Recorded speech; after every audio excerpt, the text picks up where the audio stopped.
Good morning and welcome to FLW TV, our first show of the day. It is the debate show with myself, George Harbey. I'm joined by two writers on the website, Ned Holmes. Ned, how you doing, mate? Yeah, good. Thanks, mate. You? Yeah, not bad. Can't complain. Nice weather outside. Looking forward to going to Barnsley tonight. And Marcus, how you doing, mate? Yeah, very well, thanks. Excited to shed some light on some Football League legends this morning. Yes, exactly. The topic of our debate today. Who is the most underrated manager in the AFL? The two lads have picked up 3 selections each, but we want your comments. Make sure you put in your comments on Facebook, Twitter and YouTube. Make sure to subscribe to us on YouTube as well, FLW TV. And yeah, pick out your underrated managers. We're going to be here for the next half an hour discussing who we think is amongst that category. So without further ado, let's get into Ned's first pick of the show.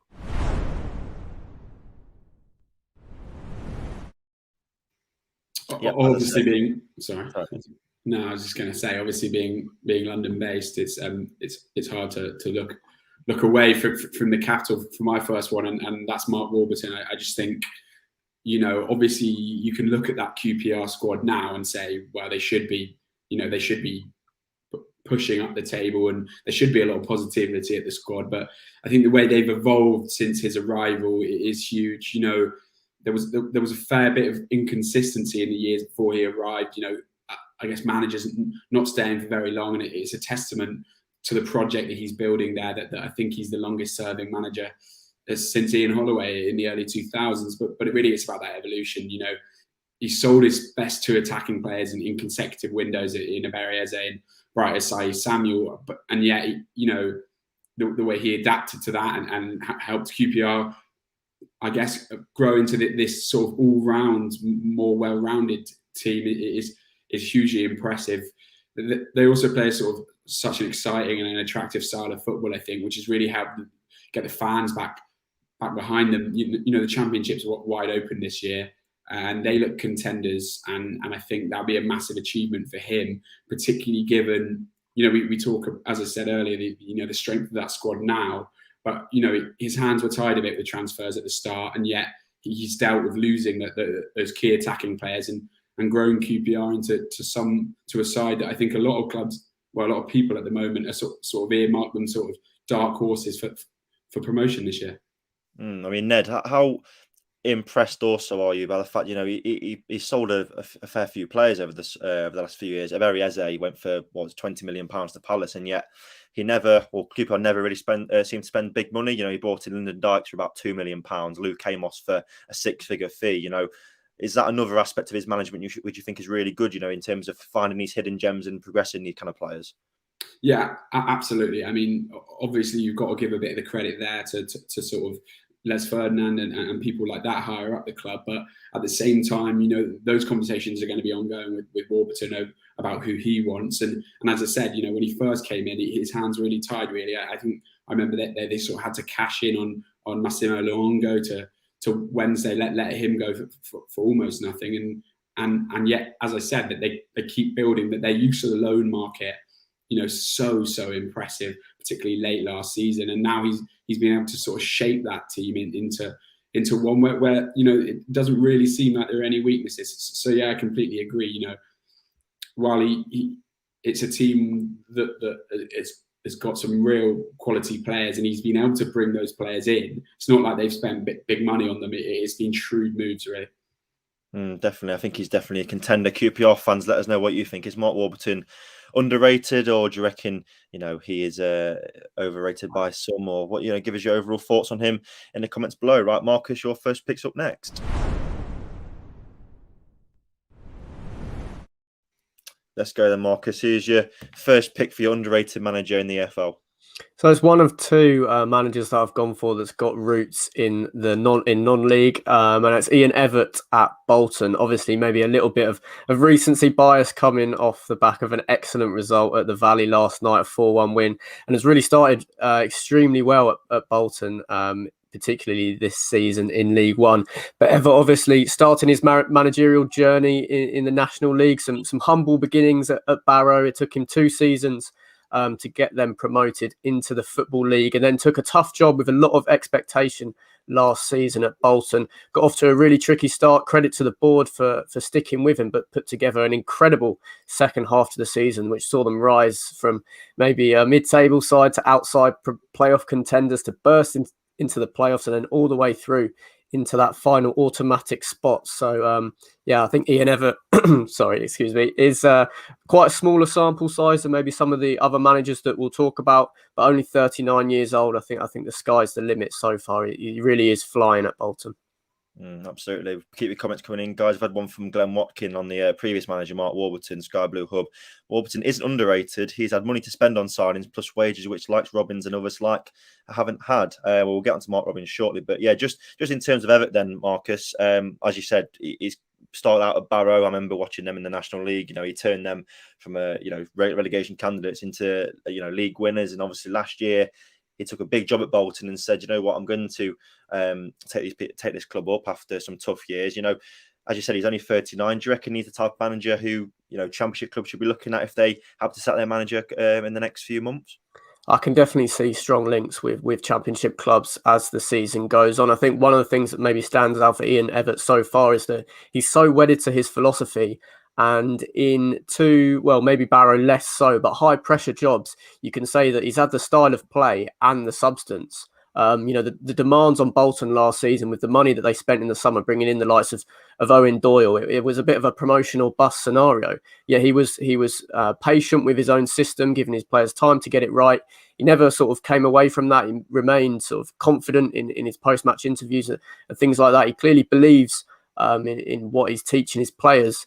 And, he's been reaping the rewards. So often we see high pressure jobs like that. And you see a manager come in who will maybe play a more simple brand of football, but Evatt is definitely producing easy on the eye style of play for the Bolton fans. And of course, bringing the tangibles in the form of the results and the promotion.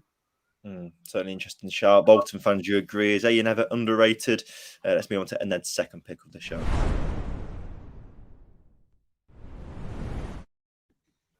Yeah, so Glenn's already had his say. He mentioned about Warburton, your pick last time. Ned, I don't think you have a lot to say about this one. You've picked Mark Robbins for this next pick. Absolutely. I mean, for me, it's impossible not to have Mark Robbins on this list, and not just because of where Coventry City at the moment, sitting in a lofty position in the Championship table right now. One of the things I so admired about the Sky Blues last season is the fact that they didn't surrender their ideologies and sort of stuck to their identity even when they were sort of dragged into that relegation battle. But I think with Robbins, it's all about that project, really. That you look at that second spell at Coventry, you've taken over the bottom of the League One. He turned results around but couldn't keep them up. He's taken them up from League Two to really tussling with other teams in the Championship, and I think it's huge. I'm sure Glenn will hopefully agree with this, that he's done it at a time where there was so much uncertainty and negative stuff going on off the field, that came off the back of that sort of civil war between fans and the ownership, Coventry not even having a home ground. And, at that point, it would have been easy for supporters to feel like their club was losing their identity. And instead, Robbins has sort of given them an identity and so much to cheer about. Absolutely. I mean, you see this season as well, Coventry are flying. They've won every single game at home so far. So, but even when they were away from the CBS Arena at St Andrews, he managed to galvanise the dressing room. So that's obviously one of the many reasons you've chosen him. Are you surprised that, Coventry, it's only early days, of course, but sit third at the minute? They can go probably play joint top tonight if they win at Luton. Are you surprised by their start to the season? Did you expect them to be up there before the season started? I didn't expect them to be pushing this high, if I'm honest. I felt like their performances deserved a higher table position than they got last season. I was, every time I watched them, I was sort of surprised that they were down where they were, and not to sound negative, but it was just that they put in these sort of plucky performances week in, week out, and sometimes things didn't go their way.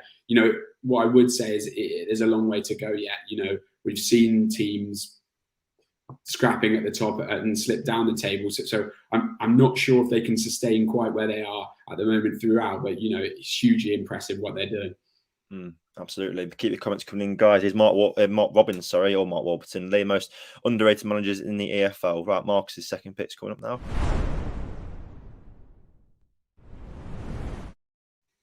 Yeah, Marcus, you went with Ian Evatt the first time. Are you sticking with the northwest route with Accrington Stanley here? Yeah, I think truly underrated, to define the word. Often maybe a hard sort of word to box off, but I think John Coleman has to fit into that section perfectly. The job he's done at Accrington Stanley does go under the radar. They're a club that maybe haven't done too much of note in the last few years in terms of relegation battles or fighting for promotion in League One. But to continue to compete at that level for a club of their stature is remarkable, really. One of the smallest clubs in the Football League, even when they're in League Two in terms of attendance. When we talk about organic income at clubs at this level, Accrington Stanley are right towards the bottom. And John Coleman's been able to take them from that and sort of enjoying staying up in League Two as an achievement every year to a side that has realistic aspirations of breaking into the playoffs in League One. It really is outstanding. The way he can manipulate small budgets to produce a squad that is really capable at this level. I mean, we saw a few weeks ago, I think they lost 2-1 at Sunderland. And, when you compare the two budgets and the stature of the clubs, you've got a 50,000 seater stadium, and Accrington Stanley are turning up and giving them an excellent match. It really does put in perspective what an incredible job he's doing. As I said, they don't have too much money to spend, so he's been able to utilise the non-league market tremendously well in recent years. Obviously, there'll be a scouting department above him, not just John Coleman, that's been able to do that so effectively in recent years. So yeah, John Coleman for me has to get on the list. Accrington Stanley is maybe underreported, going under the radar as a club that is doing tremendously well on and off the pitch year on year. I mean, if I wasn't hosting now to pick a manager, that would probably be my number one shout. As you said, he's done it for a while now. The way he transformed that club, he's very much a one-man club as well. You touched on the recruitment there, and the non-league route. That is, for me, the most impressive aspect of him. I mean, you look at the two strikers they've got top, Marcus and Dion Charles and Colby Bishop, who both came from Southport and Leamington. So would you say that is probably the one most impressive aspect about Coleman as a manager, his ability to work under tight budgets and obviously find these hidden gems from elsewhere? Yeah, I think in a saturated market in the Football League, obviously it's so competitive. If you find a gem, often there's maybe 5 or 6 clubs interested in finding them. So in competing in League One, Accrington have had to find a different area of the market where they can find a bit of value. And yeah, to pluck the players out of non-league has been a real strength. We certainly see it a little bit more in League Two than League One, but to carry it on after getting promoted has been really impressive. And even one thing that I think you could touch on is often we see sides with maybe the smaller budgets in the league just look to be really defensively solid and keep the margins quite fine. Coleman has none of that. I think his side play really exciting, attacking football, often really high-scoring games. So yeah, to be able to develop the club and the team on the pitch since he got there. Obviously, I'm going for more of a long-serving manager, someone that hasn't done multiple Football League jobs. He's the 4th longest-serving manager in the Football League at the moment, and potentially could go on to be the longest-serving at some point while he stays at Stanley. Yeah. Hugely impressive, and yeah, as you say, he's got to be on an underrated list. Get your comments in, guys. We're Robbins, Warburton, Coleman, and Evatt. Who is your most underrated out of them? Let's move on to our final picks of the show.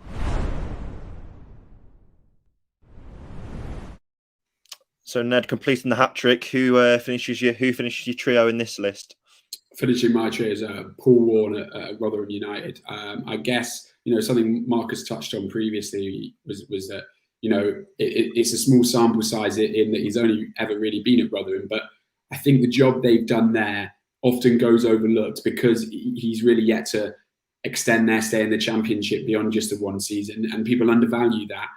That's a record obviously no one wants, but time and time again he's operating on one of the lowest budgets when he's in the Championship, and often with his best players pinched, and he's getting close. It's easy to forget how close they were on the final day of the season. And you've just got to ask the likes of Sunderland, Ipswich, big clubs, how difficult it is to sort of bounce back from a Championship relegation. Championship relegation. And yet Paul Warne's done that twice already with Rotherham without being able to splash huge amount amounts of money.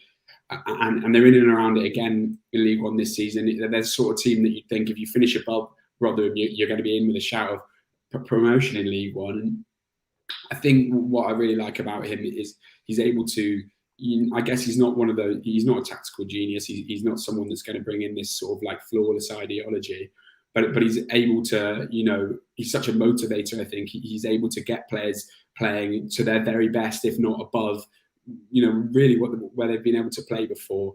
And also, I think really he's a manager that just gets it. You only had to see his really emotional post-match interview after they were relegated last year to see just how much he cares. And similar, I guess, with the likes of Robbins and Warburton, in that when he arrived, they'd had a sort of flurry of managers in recent years. He didn't want the job. He didn't feel like he'd be good at the job. He took it for really the good of the club, and I think continues to do a hugely underrated job by people outside Rotherham. And were they to lose him, as I guess they feared to in the summer, I think that would be a massive blow to them.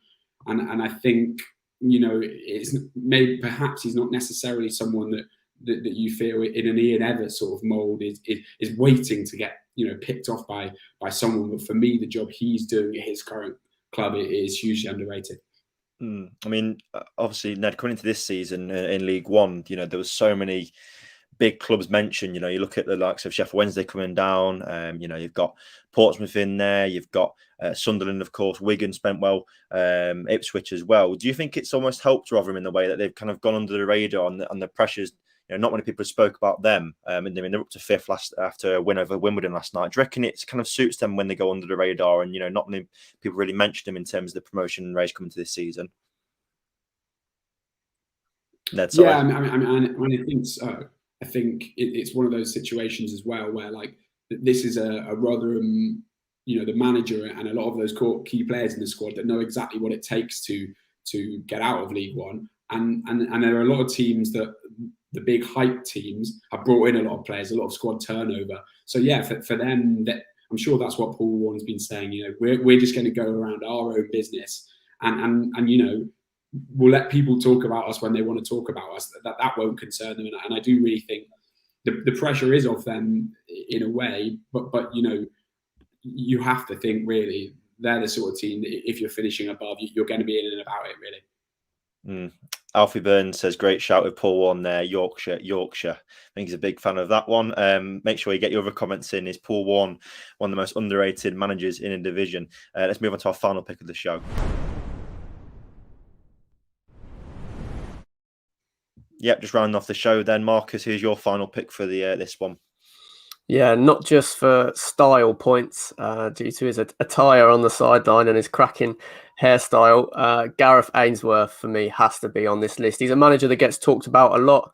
I think, obviously, that the journey from borderline relegation to non-league to almost doing the improbable and keeping Wycombe Wanderers in the Championship last season. Potentially, if Derby's points deduction came a little earlier, Wycombe would still be playing in the Championship this season. So I think, even though he's a manager that maybe gets spoken of a little bit more than the others that I've got in my list, I think he still deserves to be recognised even more. You can't really overstate the job that he's done at Wycombe Wanderers. Similarly to John Coleman, maybe not as severe. He still has quite a small budget in general, in terms of League One, in relative speaking, and was able to get them promoted via the playoffs with one of the smaller budgets in the league. Constantly a side tipped for relegation in the third tier, and then they managed to win the playoffs, of course, in 1920. He's the second longest serving manager in the Football League, so maybe another little theme of this list. But yeah, Gareth Ainsworth for me has to be on there. Did so well in the Championship last season, despite what they were up against, and has really transformed the whole outlook of the club at Wycombe Wanderers. Although it was a surprise promotion to the Championship, I think at board level they really steadied themselves and thought, if we can get ourselves in a good position to compete for promotion in League One again the following season, if they do get relegated, we'll take that, which is a sensible long-term approach. And So considering that Ainsworth had Wycombe probably overachieving to stay in League One, now he's got realistic aspirations to get them promoted again, is just hugely important, and deserves so much credit. Completely transformed the club. I mean, Marcus as well, every single football fan wants their team to play out from the back and, a nice style of football. But obviously Wycombe, with great respect to them, have a different style to most. The fact they play with back in Fenrir in the Championship, probably, and Nick Piazza as well, probably suggests how they go about the business. But it also proves that, if you stick to your guns, it's not always about style. It's about results at the end of the day in the Championship. How much credit does he think he deserves for last season for, sticking with his guns and not really, going with the mainstream and changing his ideas? Yeah, I feel like some players Gareth Ainsworth can really extract some more out of than possibly any other manager, with the direction their careers were going in before they arrive at Wycombe, and somehow Ainsworth gets something out of it. I think Joe Jacobson's got to be a player to mention, a player that's possibly the most one-dimensional in terms of a dead ball specialist in the whole Football League. From open play, I'm not really sure how much he offers. But obviously, Ainsworth, knowing that he's got big centre-backs that are good in the air, big strikers that are good in the air, how much they can utilise set pieces to their advantage, having a player like Joe Jacobson in their side has been crucial. So yeah, he's very individual. I don't think the way it'd be interesting to see maybe in the near future. I know Wycombe fans won't want to hear this, but how he would fare at another club. Obviously, was linked heavily with the Preston North End job before they ended up plumping for Frankie McAvoy at the end of the season. So yeah, he's a very unique style. He says publicly that he believes in fairy tales. Clearly a very sort of motivational speaker, which maybe could lead towards how he's getting the most out of some players that you think when they sign them, surely they're not going to be sticking around, and their peak can't extend for as long as Ainsworth it enables them to do. So yeah, a very unique manager in this list who I would probably say gets a lot of praise for the job he did, particularly last season, but still it can't be overstated how much of an incredible job he's done. Mark Robbins, Mark Warburton, Paul Warne, John Coleman, Ian Evatt and Gareth Ainsworth. Who do you think is the most underrated manager in the EFL? Leave it in the comments below. And just before we round off and wait for maybe some more comments, I thought of two names if I wasn't hosting that I was going to drop on you two. So Ned, coming to you first. The first name I thought of in terms of underrated managers is probably Neil Critchley at Blackpool. You look at the way Blackpool have obviously transformed as a club over the last couple of seasons and last few years really. And he, went in after being a youth coach at Liverpool when it's his first job in management, and he, took Blackpool up last season playing some good football. And obviously they drew last night with Hull, but they've, settled into life in the Championship relatively well. What do you think of my pick for that? Would you disagree with me? Is Critchley underrated, do you think? No, I wouldn't disagree at all. As you say, it's one of those situations where, he's come in with perhaps not too much proper senior management experience, and you can't argue with what an amazing job he's done. That sort of second half of the season push that Blackpool were on, and playing some really exciting football, and I guess getting a lot of the passion back to Bloomfield Road after, as you say, a difficult few years when there's quite a lot of concern about that club, I guess. And the other name I was going to pick up, Marcus, was Ryan Lowe at Plymouth. Someone who I think is very underrated, and someone who I'm quite surprised hasn't moved up to the Championship before now. Obviously, started off at Bury as manager, initially as caretaker. They went down into League Two, and he took them back up. And then, what followed on at Bury after that was, heartbreaking for them. Obviously, went to Plymouth, took them up as well. And obviously, Plymouth now are fighting in the upper echelons of League One. Would you agree with Ryan Lowe being an underrated manager in the EFL? Definitely, yeah. I think. He slipped down the radar a little bit in the second half of last season. Plymouth did a really precocious sort of start to the season, their first season in League One, and then obviously fell off a cliff a little bit. They were quite streaky last season, and I think their slide down the table with Luke Jeffcott's sort of regression in form sort of took Lowe out of the limelight a little bit. I remember when the Bristol City job came up during the season, he was one of the names sort of linked with that. And then obviously Swansea at the start of this season. Maybe if Plymouth had finished last season a bit stronger, Ryan Lowe would have been in that conversation once again. So yeah, he's definitely a good shout for an underrated manager list. Time will tell. he hasn't been around too long, but he's done a great job at Plymouth and obviously Bury, as you mentioned. So it'll be interesting to see if he can sustain this playoff push and this excellent form with Argyle at the start of the season. But yeah, I completely agree with you. Ryan Lowe's a great shout and a guy that we could be seeing managing higher than League One in the near future. There's our 8 picks for the underrated managers.